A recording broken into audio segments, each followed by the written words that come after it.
చీమాంధ్ర పాలకుల యొక్క కబంధ హస్తాల్లో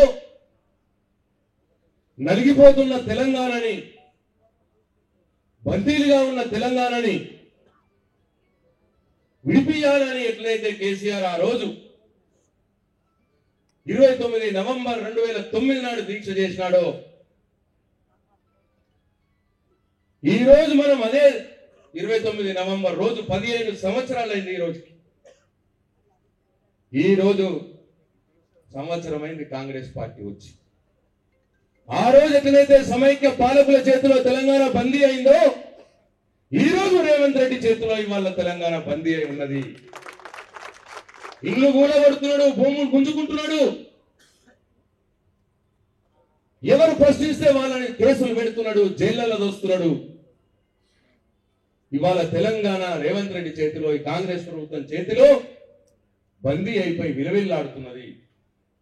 కాబట్టే 2009 29 నవంబర్ రోజు కేసీఆర్ ఏదైతే దీక్ష పూనిండో, ఈ రోజు మనందరం కూడా దీక్ష పూనాల్సిన అవసరం ఉన్నది. మళ్ళీ అదే దీక్ష రోజు, అదే 29 నవంబర్ రోజు ఈ కాంగ్రెస్ ప్రభుత్వం రేవంత్ రెడ్డి చేతిలో నుండి బందీ అయినటువంటి ఈనాటి తెలంగాణని బయటకు తీసుకురావాల్సిన బాధ్యత మన మీదనే ఉన్నది అని చెప్పి మీ అందరికీ పేరు పేరున నేను మనవి చేస్తాను.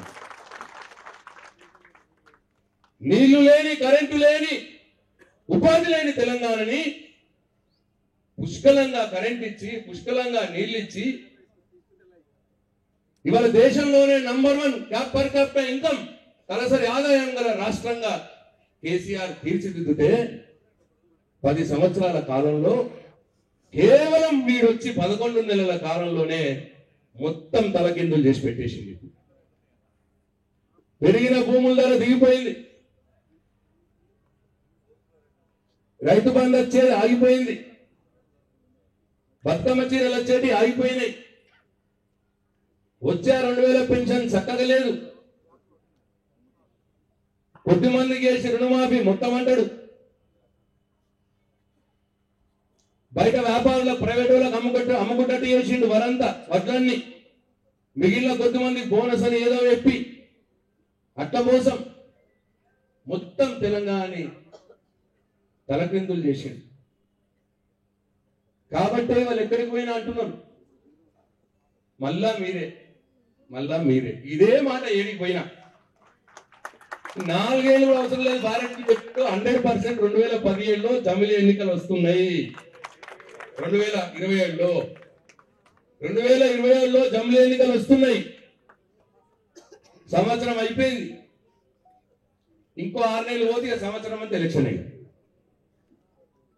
కాబట్టి సోదరులారా, తోటి ఉద్యమకారులారా, సరే జరిగింది, ఇక ముందట అట్లా జరగదు. ఇక ముందట అంత మీదే, బాధ్యత మీదే, కొట్టాడు మీదే, రేపు రోజున అధికారం కూడా మీదే, ఇవాళ బాధ్యత కూడా మీదే. డెఫినెట్ గా అందరం సమీక్షించుకుంటాం. ఇక్కడ ఉన్న వాళ్ళందరం కూడా ఎక్కడ పొరపాట్లు జరిగినా, ఏం పొరపాట్లు జరిగినాయి అవన్నీ కూడా సమీక్షించుకుంటాం. ఇంతకుముందు జరిగిన పొరపాట్లు జరగకుండా చూసుకుంటాము అని చెప్పి మీ అందరికీ నేను మాట ఇస్తాను. మరిన్ని వీడియోస్ కోసం ఛానల్ ని సబ్స్క్రైబ్ చేయండి. లేటెస్ట్ అప్డేట్స్ కోసం వాట్సాప్ ఛానల్ ని ఫాలో అవ్వండి. అండ్ లింక్ డిస్క్రిప్షన్ లో ఉంది.